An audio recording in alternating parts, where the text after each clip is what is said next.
कायनात तो बिना कुछ और नहीं। ते रे दा अर्थ सब कुछ होने के बावजूद वो रहम दिल है। वो बंदा फकीर सी, वो गांदा सी बहुत सोहना, पर जो वजीफा नूं महीने का मिलता सी उन्हें अपने तन नरबा मत रखना, बाकी लोगों विच वंड देना। कहते वड्डे वड्डे लोग उन्हें मिलना चाहते सन, पर है बड़ा बेपरवाह सी। एक बगदाद का आदमी उन्हें मिलनी बड़ा उतावला, पर वो इल्म दोस्त सी। चेते रखियो, सारे संसार विच इल्म दे कदरदान नहीं जे मिलते। हकीकत मैं शब्द थोड़े जे कह दिया बाणी चो, भोजन तो भोजन तैयार करते हैं, सब तो ज्यादा असी किचन विच कड़छी की वरतों करने हैं, पर चेते रखियो जिहड़ी तैयार करदी पई उहनूं कदर कोई नहीं। चखदा ओही है जिन्हों रब ने जीव का स्वाद दिता है। कड़छियां फिरन स्वाव ना जानन सुनियां। कोई चीज जिहड़ी कीमती है, हर कीमती चीज दे कदरदान बहुत गिनती च नहीं मिलते। लाल एक कीमती है, पर सारे पाटली पुत्र पटने विच सिर्फ एक सांस लाए वे जिहड़ा देख के ईमानदारी नाल कहंदा दी कीमत कोई नहीं, ये देखण दी 100 रुपया दिता जाता। कदी इसे करके जो गुणी बंदे ने किन्ने को लोग उन्होंने समझते, उन्होंने एक इल्म दोस्त बंदा, विद्या का प्रेमी बंदा मिलना चाहता है। डॉक्टर बलबीर सिंह लिखते ने वो नहीं मिलिया। एक दिन किते लंघ रहा सी, उस आदमी के घर में महफिल सजी, बहुत वड्डे वड्डे वड्डियां दे दोस्त भी वड्डे सारे आए ने। कहने ये बगल विच इहदा साज सी, बगल शब्द आप समझने, यदि कच्छ जिहदा साज है। ये गया इन्हां दे कपड़े वेख के लोकी सारे हसन लग पे, मजाक उड़ाया उहदा। कहने जदों मजाक उड़ा रहे सन भी शायद मंगता आ गया, भिखारी आ गया, ते उस वक्त उन्हें अपनी बगल चो साज कढ़िया। साज सुर कर, उन्हें साज बजाया, सुर दे नाल मिल के जदों उन्हें गाया, ओदे गान की तसीर ऐसे कमाल दी सी कि 2-2.5 मिनटां विच पूरी दी पूरी महफिल खिड़खड़ा के हसन लग पे, क्योंकि संगीत नरजिंद नहीं। ते एक होर बेनती कर दें, संगीत ब्रह्मांड की आवाज है, संगीत रब की आवाज है। मैं पंजाबी च बोल रहा, पर चेते रखियो आप समझोगे, क्योंकि पंजाबी समझते, गोरा की समझेगा, मेरे एक्शन हाथों से देखेगा की बोल रहा बंदा। कोई बंदा कविता अंग्रेजी च बोले ते जड़ा पंजाबी समझने वाला कहेगा की कर रहा बंदा। याद रखियो कि नज़म नू, कविता नू, गीत नू जे सिर्फ बोल देंगे संगीत तो बिना, वो ही समझणगे जिन्होंने उस विद्या का पता है, पर जदों उस बोलों में संगीत मिल जाए जिन्हों समझ भी ना होवे, चेते रखियो भी संगीत सुन के अंदरों टिक जाता है। यही कारण दरबार साहब की परिक्रमा च पश्चिम के लोग जो जाके बैठते हैं, उन्होंने की पता आसा की वार की है, पर जदों संगीत में शब्द मिलता है प्यारे, वो संगीत अल्लाह की आवाज है, रब की आवाज है। उन्हें जी वाजा वो साज कट के गाया, सारी महफिल खिड़खड़ा के खस पे। उन्हें फिर जी पर्दा बदलिया, डॉक्टर बलबीर सिंह ने सुर बदले, पर्दा बदल के गाया, ते गाउन की तस्वीर यहो जी बदल दी, जिन्ने लोग हसते पे सारे उची उची रोन लग पे, क्योंकि संगीत च ताकत है। ढड सरंगी ते इश्क मजाजी कोई गाए ते चंचलता बनती है, ते जदों कोई बैराग विच आके इश्क हकीकी गांदा है, ते उदों अंदर टिक जांदा, अखां चों पानी आ जांदा। उन्हें पर्दा बदल के गाया, सारे रोन लग पे, बच्चे बुढ़े सारी महफिल रोई। उन्हें तीसरा पर्दा बदलिया, रोन तो बाद उन्हें गाया, जिन्ने रोंदे पे सन सारे धड़म करके डिगे सौ गए। जदों सारे सौ गए सुन के उन्हें कागज कढ़िया, लफ्ज ते ए अरबी दे, पर एदा तर्जुमा उर्दू च कीता है। उन्हें जान लग्या कागज ते लिखा कि आपने हकीम फराबी से मिलना था, वो आया, आपने मजाक उड़ाया। आपने हकीम फराबी से मिलना था, वो आया, आपने मजाक उड़ाया। हकीम फराबी तुमको हंसा के, रुला के, सुला के जा रहा है। कहता उस तो 450 साल 500 साल बाद और करनी सी आज, पर जब तुझे सुरा ला के गाया सच्ची में मेरा अंदर रुक गया, मैं अपना सब्जेक्ट रोक दिता। प्यारियो, गुरु नानक सफुर नूं अफुर कर दिंदे ने, अफुर नूं सुन भी चले जाते हैं, ते उस सुन तक पहुंचा देंगे ने जिस सुन चो सब कुछ निकलिया। मैं परसों एक पौड़ी कही सी बगदाद बारे, मैं थोड़े जो दे अर्थ करांगा कि फिर बाबा गया बगदाद।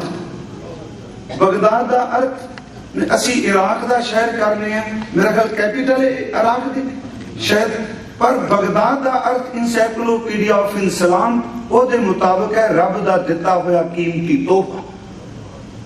इस बगदाद च बड़े फकीर हुए, पर जिस दिन मंसूर नूं सूली चाढ़िया, चेते रखो खलीफे दी घर वाले ने भी क्या फकीर खैर होवे शहर ते, उन्हें क्या कसूर मेरा कोई नहीं, मेरे यार नूं कुछ नहीं पाउंदा, जो कोई तुसी कर लगे हो ते खैर रहनी नहीं। मेरा ख्याल शायद अज तक बगदाद तपदा है, मंसूर दे टुकड़े टिकन नहीं देंदे उन्हें। हजूर बगदाद गए ने, भाई साहब ने मैं तां बेनती कर लगा इस पौड़ी के भाव नूं समझिए। उत्थे बांग रोज दिती जाती, पर जदों गुरु नानक साहब ने बांग दिती, कल मैं बांग दे शब्द कह सन, मुन मन प्रणाम चित चरण नाम, घर कर प्रणाम सत श्री आकार गुर बर अकाल। असल च शब्द सन। जदों उच्ची आवाज विच गुर बर अकाल किया, कहते बगदाद का कोई भी बंदा ऐसा नहीं जिदा एक खिन विच मन अफुर ना हो गया हो। उन्होंने भाई साहब ने सुन शब्द वरत्या है कि फिर बाबा गया बगदाद नूं, बाहर जाए किया अस्थाना, एक बाबा अकाल रूप दूजा, दूजा रबाबी मर्दाना। दित्ती बांग रिवाज कर सुन समान होवा, हुण सुन समान दे अर्थ साखीकार कर देने पत्थर हो गए, लोग जम गए। और नहीं प्यारे, गुरबाणी नूं पढ़ो, सुन की है, सुन समा दो शब्द ने। उंज वैसे हिंदुइज्म नूं पढ़ो, जो नाथ परंपरा नूं पढ़ो, कहते तीन तरह की सुन। बाबा कहते नहीं, वो कहते बाबा जी ने कहा अंतर सुनंग, बाहर सुनंग, तर भवन सुनंग सुनंग, चौथा सुनना जो नर जाने ताको पाप न पाऊंगा। वो सुन हो गया, पर नाल उस सुन च समाधि है। फिर बेनती सुनो, शब्द नहीं होते, आप समझोगे अफुर, पर समाधिष्ट ने दित्ती बांग निवाज कर सुन समान होवा जहाना, सुन मुन नगरियत। शब्द बाबा जी ने भाई साहब ने दोहराया, कहने उस बाबे का कीर्तन, थोड़ा भी कीर्तन किया भी बाहर निकल गए। फिर गल्लां जिन्हें एक बारी बाबे नूं सुनिया, वो छुरियां तिखियां करदा, रात नूं सोवेगा ते एदा गल वड्डांगा। बाबा जी कह लगे कारो सुर मरदानिया सुई राग दी एदियां छुरियां दी जेड़ी धार है जा पा चुका के जानी है। सुई गाया कि सज्जन से ही नाल में छुरियां तिखियां करने वाला छुरियां सट के मत्थे टेकन लग गया, क्योंकि कीर्तन भावना नाल सुनियो। उन्हें दिनां च कीर्तन दी तसीर जे कुछ घड़ियां जिहड़ा ठग सी, कीर्तन ने उन्होंने संत बना के रख दिता।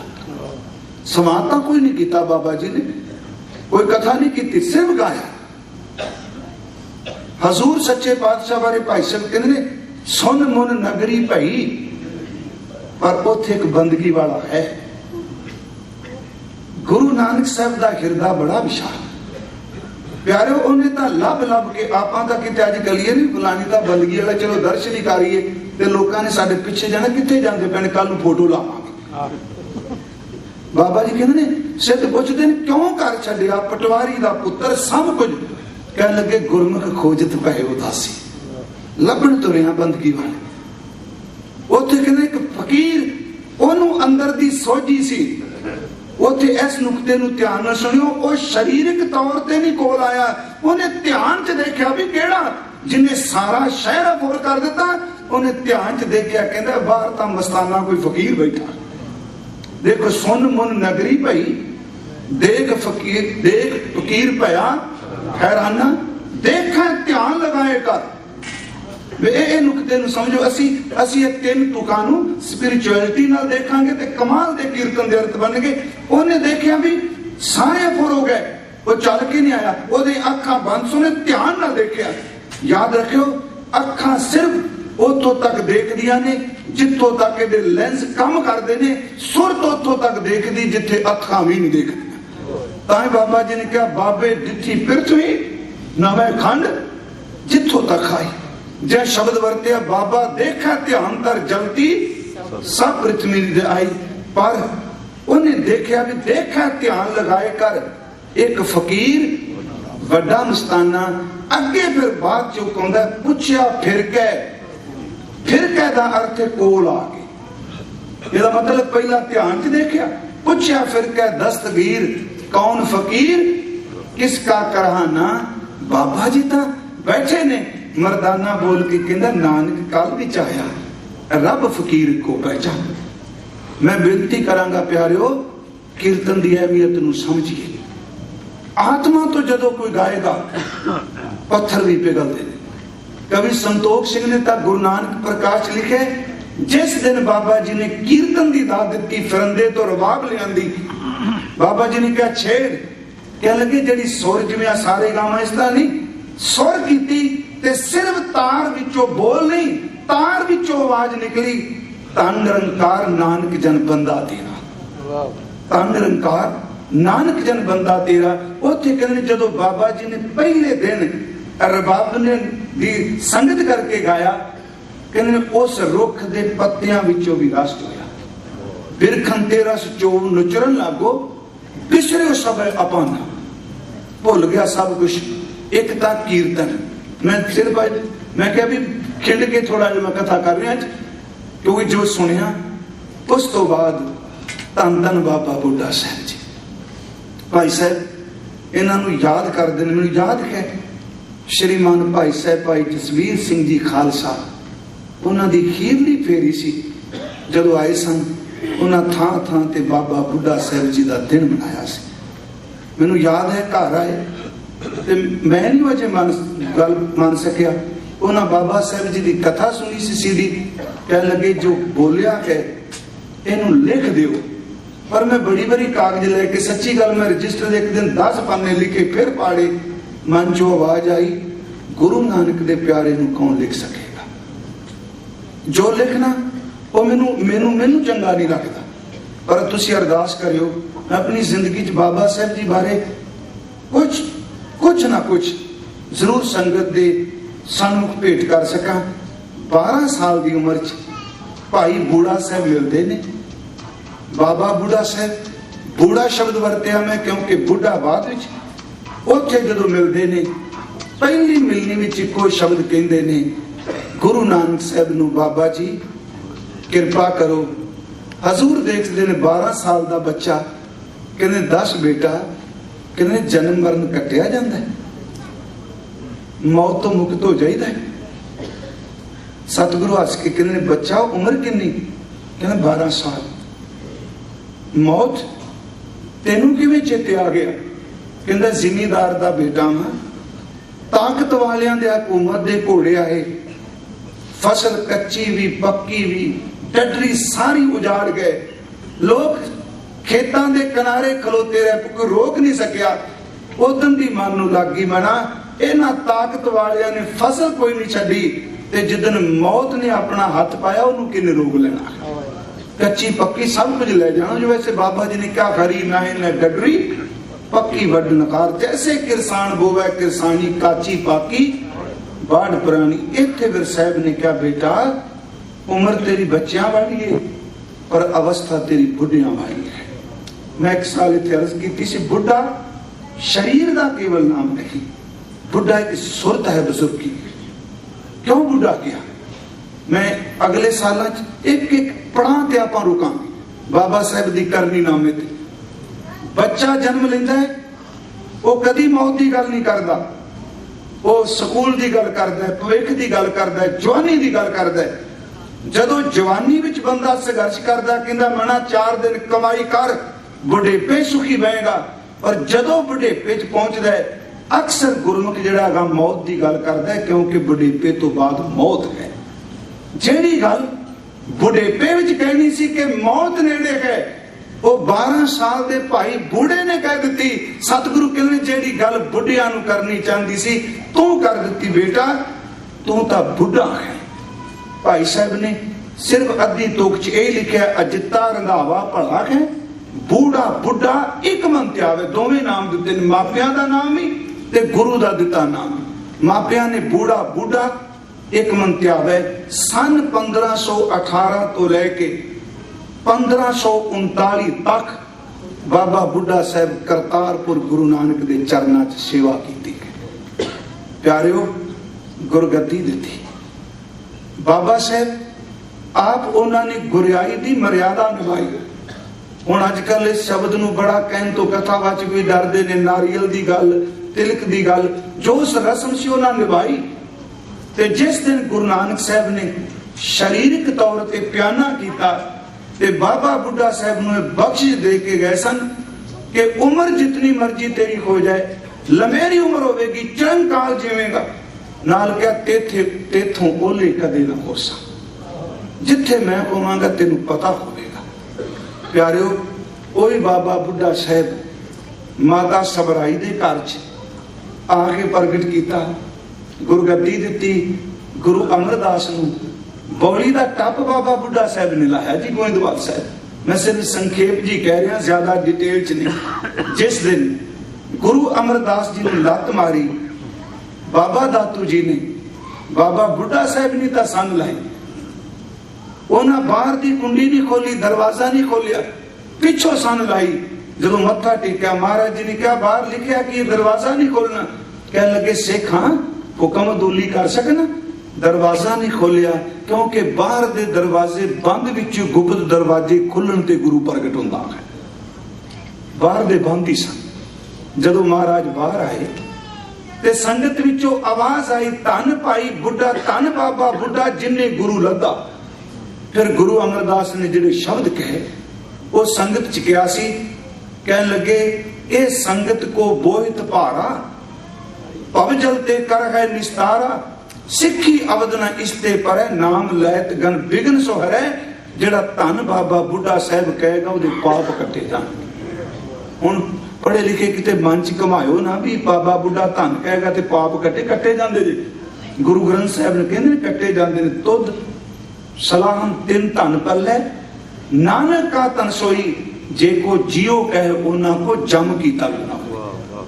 बाबा जी आए गुरु अमरदास वेले, गुरु रामदास वेले, गुरु अर्जुन देव वेले। मैं ज्यादा डिटेल च नहीं। जिस दिन बाबा साहब ने प्रकाश किया, क्योंकि एक घटना सारे सी कहने हैं, महाराज जी राम सर गुरु ग्रंथ साहब का स्वरूप तैयार करके मंजे साहब ते टिकाया, पिछ विराजमान किया। आप गुरु अर्जुन देव थले विश्राम किया। ये सानू सिखाते सन। ते जिन्ना सिख गुरु का अदब करेगा। हुण अजकल पढ़िया लिखा तो कहंदा ना कागज जिलत ये तो विचला ज्ञान ही साडा गुरु। ठीक है, मैं कहना ज्ञानियों का ज्ञान मुबारक, पर तुसी अज भी कोठा साहब जाते हो, सिंह साहब बैठे ने, अकाल तख्त की बिल्डिंग बाद च बनी है, तख्त पहला है, पर कोठा साहब तख्त तो भी पहला है। पर अज भी चिट्टी चादर गुरु अर्जुन देव के नाम की विछदी है। धन गुरु अर्जुन देव उस रात इतिहास कहता है कि यही देखा सवेरे गुरु ग्रंथ साहब का सेवादार वो जिन्हें रोम रोम करके बाणी जाई हो। बाबा बुढ़ा साहब जमीन ते विश्राम कर रहे सन। कहते रात नूं गुरु अर्जुन देव कोल जाके, हुण असी मैं शब्द सुते नहीं वरतदा, चेते रखियो जिन्हों रब भुल जाए वो अखां खुलियां जागदियां भी सुता है, जिन्हों गुरु चेते आ जाओ अखां मिटियां सुतिया हुआ भी जागदा। पर सतगुरु ने कोल खलो के क्या काल पुरख धन गुरु नानक साहब तेरा शुक्र, इस ग्रंथ का सेवादार गुरु ग्रंथ साहब का सेवादार वो मिल गया जिन्हें बाणी खंडाई है ते खंडा रहा है। चार गुरु की सेवा करी, पायो परम निधान, सेवक किए वाते श्रीमुखियो बखान। सवेरे जदों बाबा जी ने प्रकाश किया, चलो बाबा जी ने बड़ा असी बड़ा किया, क्योंकि सिंह साहब ज्ञानी मोहन सिंह की इच्छा सी कि मैं दरबार साहब गुरु रामदास के चरणों च अरदास आप रह रास का पाठ करा। भाई साहब बैठे जी, बड़ा यत्न किया जी, पर उथे उम्रां दा तकाजा। ते जिस दिन गुरु अर्जुन देव ने बाबा बुढ़ा साहब नूं ग्रंथी साहब बनाया, उन्हां दी उम्र 98 साल दी सी। 1506 का जन्म है ते 1604 नूं गुरु ग्रंथ साहब का पहला प्रकाश है। 98 हो गया ना, 98 साल की उम्र च बाबा जी के सिर ते गुरु ग्रंथ साहब का स्वरूप चवर करते महाराज आए। रबाबी कीर्तन कर रहे सुन लो। ये भी मैं एक बार बेनती की सी, दरबार साहब च प्रकाश तो पहला कीर्तन क्यों होता है? वो भी कई कारण अज नहीं। उस वक्त भोग पिया बाबा साहब जी ने स्वरूप मंजा साहब ते रखिया ते गुरु अर्जुन देव जी शब्द सन कि बुढ़ा साहिब खोलो ग्रंथ। साहिब शब्द वरत्या, बुढ़ा साहिब खोलो ग्रंथ, लेहो आवाज सुने सा पंथ, अदब संग तब ग्रंथ सो खोला ले आवाज, बुढ़ा मुख बोला सुखी महला पंजवा, संतां के कारज आप खलोया हर काम करावण आया राम। सेवा ग्रंथी साहब की सेवा पहले प्रकाश वेले गुर प्रताप सूरज कह हजूर ने कहा जपजी साहब का पाठ सुना। फिर बाबा जी ने पाठ किया जपजी साहब का, ओही लय ओही सुर ते ओही उचारण जेड़ा पाठ गुरु नानक तो करतारपुर की धरती ते बाबा बुढ़ा साहब ने काना नाल सुनिया सी। दरबार साहब चो पाठ होया। प्यारियो, गुरु अर्जुन देव शहादत ले जाते हैं, पर इतिहास कहता गुरु हरगोबिंद साहब जी ने कहा कि बिरध भाई, ये शब्द वरते ने, बिरध भाई पुरातन सिख है, इस घर च बड़ा मान है, इन्हां दे कहने वाल तवज्जो देनी। उस तो पहला बाबा साहब जी बीड़ साहब सन, माता गंगा जी गए, अरदास की, असों का महीना सी, उदों झोने गब्बे च आए सन। गब्बे शब्द आप समझने पक्के नहीं सुनते। ते जदों माता जी दूजी बार जाते ने सिर ते सब कुछ रख के, ते बाबा बुढ़ा साहब खेत की वट ते बैठे सन, नदीन खिंच रहे सन झोने च, क्योंकि उदों ही हुंदा। ते वेख के माता जी नूं खड़े हो गए, कहते बड़े खुश हुए। ते माता साहब नूं आउंदियां सार देख के कहंदे ने, मां अज मैनूं भुख लगी सी ते पुੱਤ हां मैं तेरा, हुण तुसीं उम्र दा तकाजा लाओ। 1563 का गुरु अर्जुन देव का आगमन है ते 1506 का बाबा बुढ़ा साहब का किन्ने साल बड़े ने, पर सिख फिर भी कह रहा है उम्र करके देखोगे तो अद्धो अध फर्क पैना। फिर भी कहते तू मेरी मां है, अज मैनूं भुख लगी सी, पुत्र की भुख केवल मां ही जानती है। प्रशादा खोल के जदों छकाया, हुण बड़ा जोर लगा है जी। बाबा जी ने अरदास कित्थे कीती जी, बड़े खुश होंदे ने कथावाचक सुना सुना के। वो जो तिलक मत्था टेकदा 5 ते 6 नूं, इन्नी संगत उत्थे आउंदी है बीड़ साहब। उत्थे देखो प्रशादा छकन लगे ने, कोर बुरकी तोड़ी ते बाबा साहब जी कह लगे मां जी किवें? उत्थे शब्द पिया साईं वालिओ, 2 शब्द साईं वालिओ, पहुंच वालिओ, संतान की दात ली आई खां। रोटी मुंह च पाई, एक बुरकी खा के कहने मां दाता तां अमृतसर बैठा है। गुरु अर्जुन देव जी माता जी कहने ओना ही गलिया, कहने उस वक्त गंढे ते मुक्का मार के भन्निया, ओदे विचों निक्की जो बच्ची गंढे ते निकली ते शब्द कह मां तुमरे ग्रह प्रगटे को जोधा, जाको बल गुण किनू ना सोधा, तेरी कुख विचों मां बड़ी सोरमा पुत पैदा होगा जिसकी ताकत नूं कोई वंगार नहीं सकेगा। धन बाबा बुढ़ा साहब जी दी 1 साल बाद फिर आगमन हुंदा है गुरु की वडाई, ते नाम भी बाबा बुढ़ा साहब रख दे, चेते रखे। नाम ही हरगोबिंद बाबा बुढ़ा साहब ने रखा, क्योंकि स्वरूप बाहर तैयार होंदा। नाम ही रखा ਤੇ ਜਦੋਂ ਤਾਲੀਮ ਦੀ ਗੱਲ ਚੱਲੀ ਤੇ ਧੰਨ ਗੁਰੂ ਅਰਜਨ ਸਾਹਿਬ ਜੀ ਨੇ ਬੁਲਾ ਕੇ ਕਿਹਾ, ਬਾਬਾ ਜੀ ਕਿ ਤੁਸੀਂ ਬਾਲਕ ਹਰਗੋਬਿੰਦ ਨੂੰ ਪੜ੍ਹਾਣਾ। ਹੱਥ ਜੋੜ ਕੇ ਕਿਹਾ, ਮੈਂ ਤਾਂ ਕਿਰਸਾਨੀ ਕਰਨ ਵਾਲਾ।